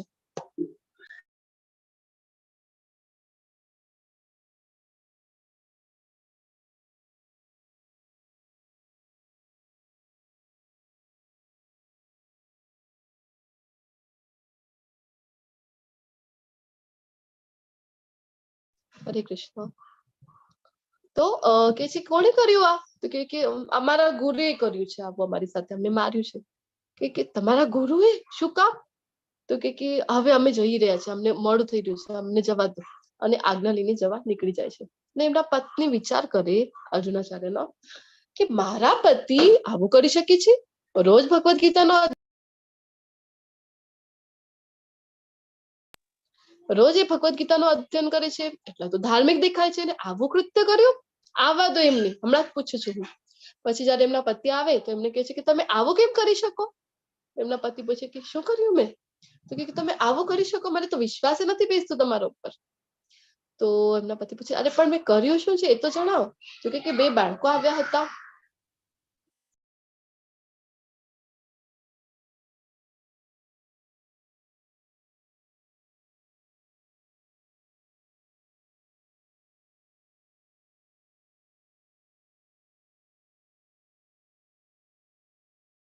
હરે કૃષ્ણ.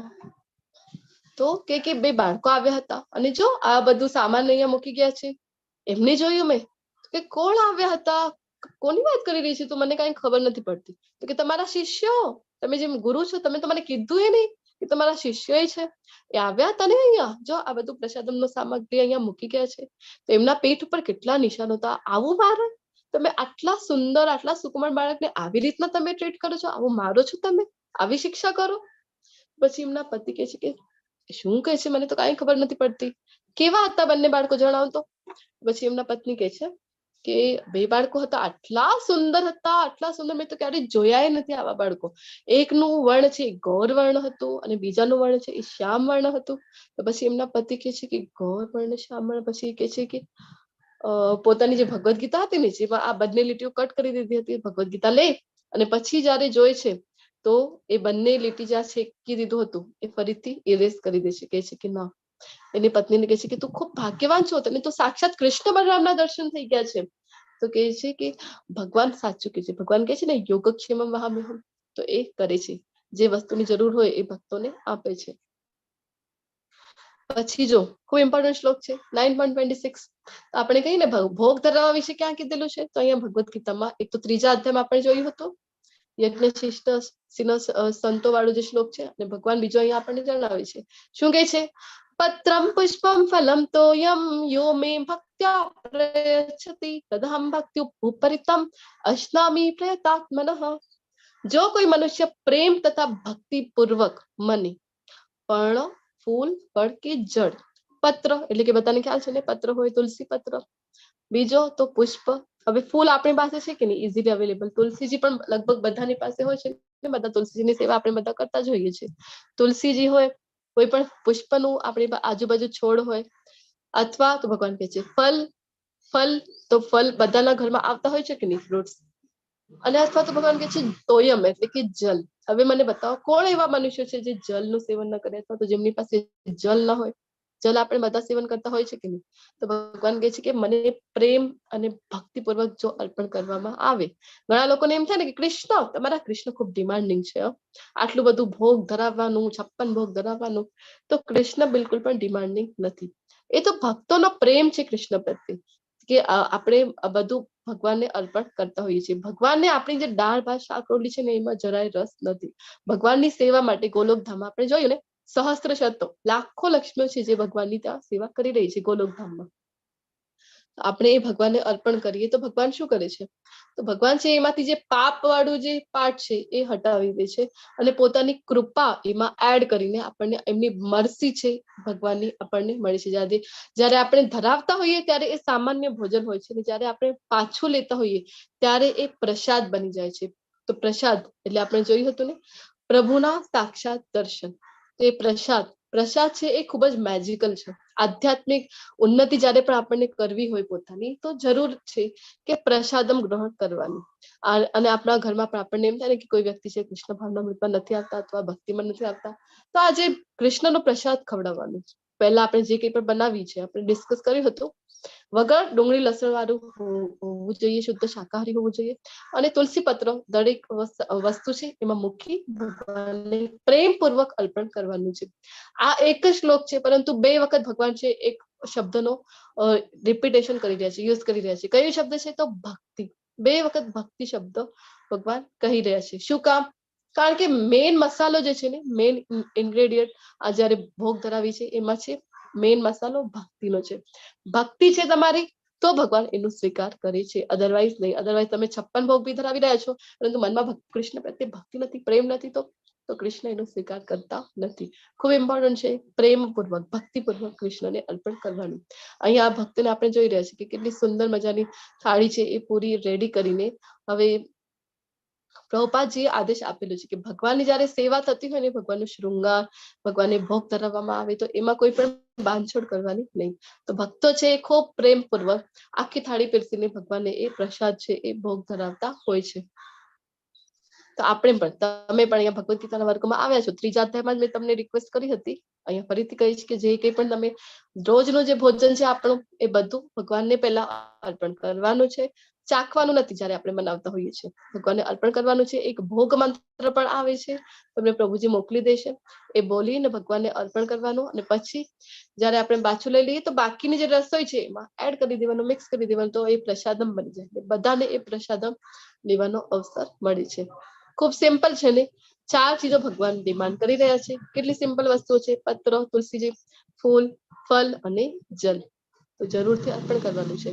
અને ઘણી વખત જો ઇતિહાસમાં પણ ઘણા એવા દાખલા છે ને કે ભગવાનને અર્પણ કર્યું હોય ને ભગવાન એનો સ્વીકાર કરી. સુદામા શું લઈને જાય છે ભગવાનને મળવા જ્યારે જાય ત્યારે? હરે કૃષ્ણ. તાંદુલ લઈને લઈને જાય છે અથવા તો તાંદુલ પૌવા પૌવા પૌવા લઈને જાય છે અને ભગવાન કરે છે ને એનો સ્વીકાર. હા કાચા જ હોય છે તો પણ ભગવાન એનો સ્વીકાર કરે છે અને કેવળ ભગવાન જ નહીં, એમની જે પત્ની છે લક્ષ્મી નો સાક્ષાત જે રૂપ છે, રૂકમિણીજી બીજા પત્ની બધા એનો સ્વીકાર કરે છે ને બધા ગ્રહણ કરે છે ને. શું કામ? કારણ કે પ્રેમ પૂર્વક સુદામાજી અર્પણ કરે છે. પછી બીજો ઉદાહરણ કયો છે એ તો બધાને ખ્યાલ હોય, અનમ્યુટ કરીને બોલી જાઓ. રામ ભગવાન અને સબરીબાઈ સબરી સબરીજી છે. શું ખવડાવે છે ભગવાનને? બોર ખવડાવે છે. બોર ખવડાવે લક્ષ્મણજી પાછળ ઉભા છે, એમને એક વખત વિચાર થાય છે કે આવું કોઈ કરે, ભગવાનને આવા એકઠા બોર ખવડાવવામાં આવી શકે? પરંતુ ભગવાન છે કેટલો પ્રેમપૂર્વક એનો સ્વીકાર કરે છે ને. શું કામ? કારણ કે સબરીજી છે એ એટલું પ્રેમપૂર્વક એમને અર્પણ કરે છે. બીજી કઈ ઘટના છે? હરે કૃષ્ણ. ત્રીજી ઘટના કઈ છે?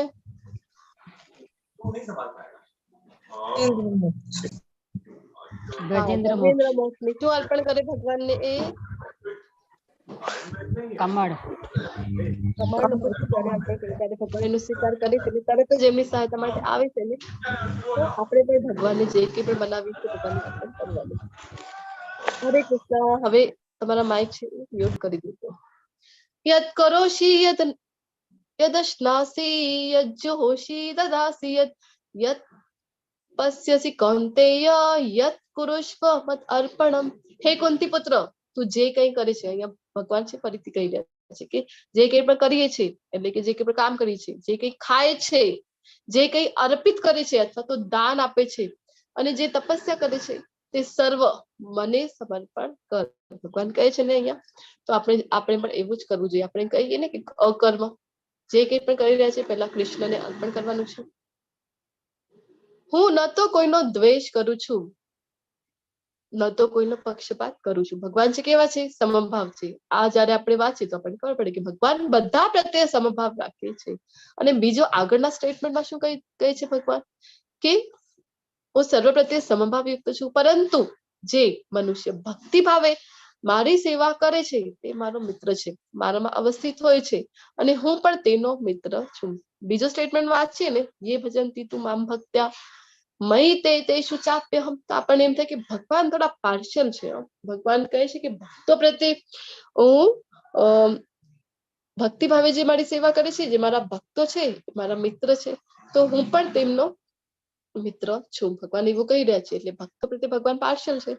તો એનો અર્થ એ નથી કે ભગવાન પાર્શિયાલિટી કરે છે. જો આપણે પણ જો કોઈ માતા પિતા છે, એમના અનેક પુત્રો હોય, 4 પુત્રો છે, 5 પુત્રો છે, બધા પ્રત્યે માતા પિતાની તો સમાન ભાવ હોય કે નહીં, સમાન પ્રેમ હોય. પરંતુ એમાંથી જો કોઈ એક પુત્ર જે વધારે સેવા કરતો હોય, માતા પિતાનું વધારે ધ્યાન રાખતો હોય, તો એના પ્રત્યે વધારે સ્નેહ હોય કે નહીં. અને બીજું એ કે જો ભગવાન બધા પ્રત્યે સમભાવ છે, કેવી રીતે? તો રેડિયો છે, આપણી પાસે જે રેડિયોના ચેનલ આવતા હોય છે ને, FM, તો FM છે, FM તો ની જે ફ્રીક્વન્સી છે ને એ બધા પાસે આવે છે કે નહીં. પરંતુ આપણને ગીત સંભળાય ક્યારે?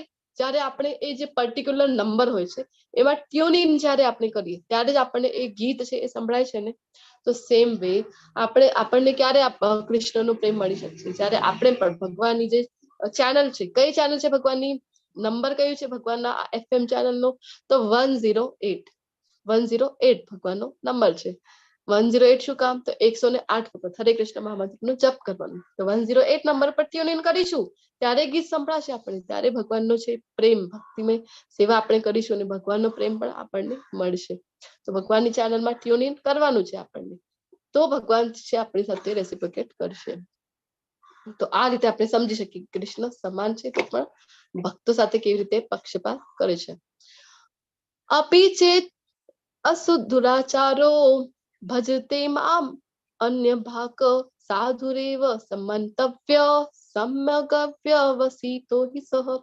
અત્યંત ઘૃણાસ્પદ કર્મ કરનાર કોઈ મનુષ્ય જો ભક્તિ ભાવે મારી સેવા પરવાયેલો રહે છે તો તેને સાધુ માનવો જોઈએ, કારણ કે તે પોતાના નિશ્ચયમાં યોગ્ય રીતે સ્થિત થયેલું છે.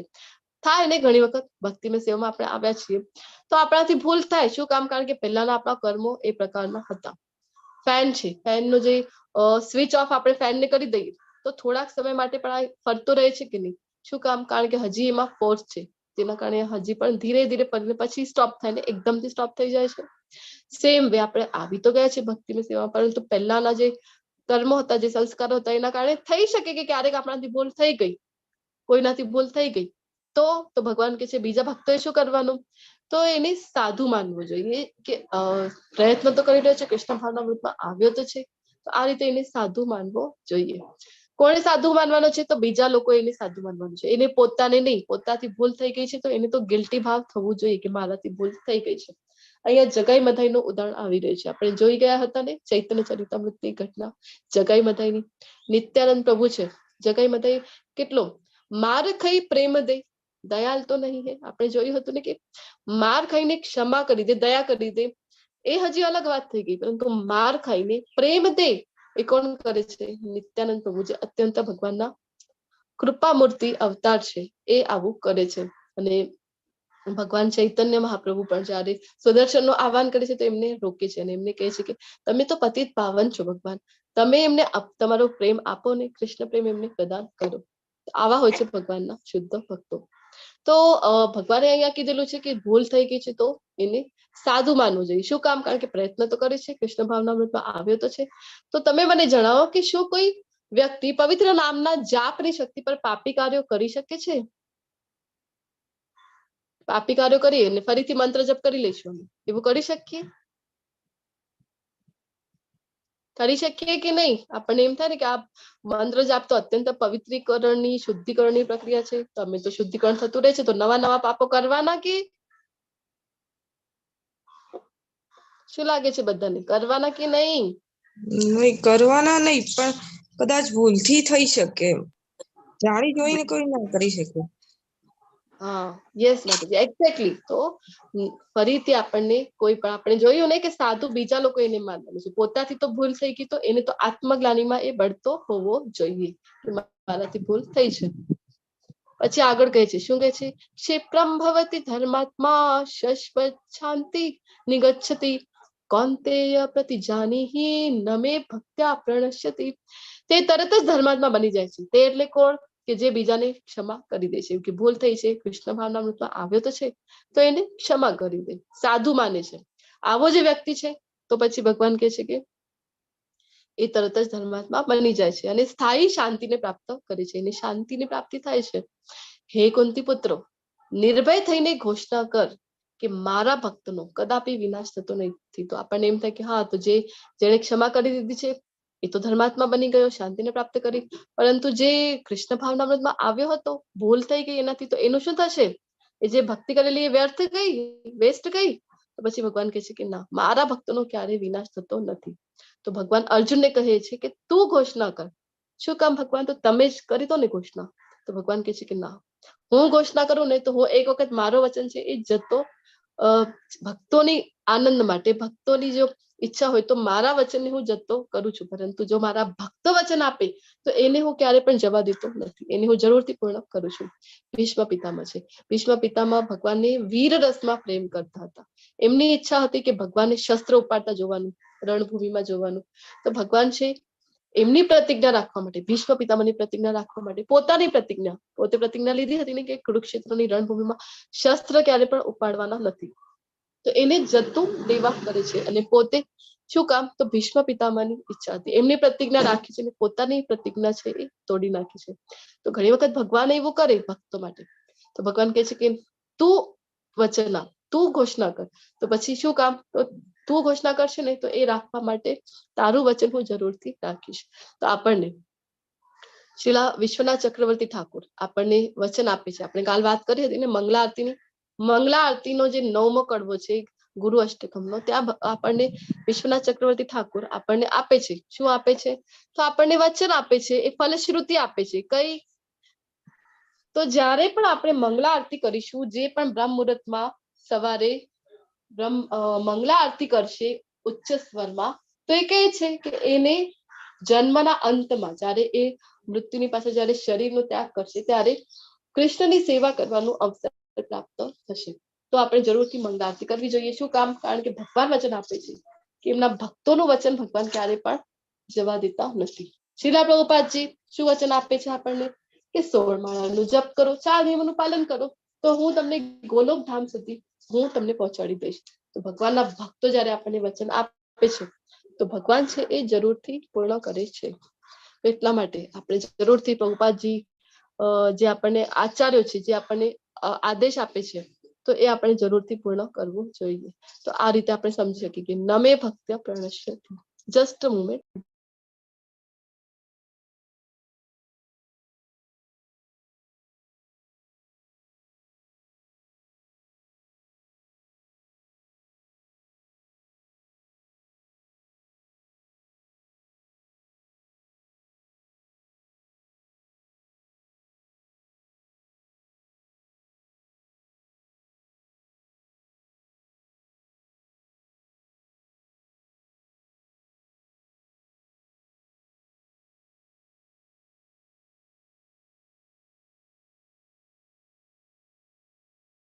હરે કૃષ્ણ. હવે આગળ ભગવાન જે શ્લોક આપે છે તો એ ભગવદ ગીતાનો સાર છે. શું છે? મન્મના ભવ મદ્ભક્તો મધ્યાજી મામ નમસ્કુરુ મામે વૈશ્યસી યુક્તૈવ આત્મા આત્મમાન.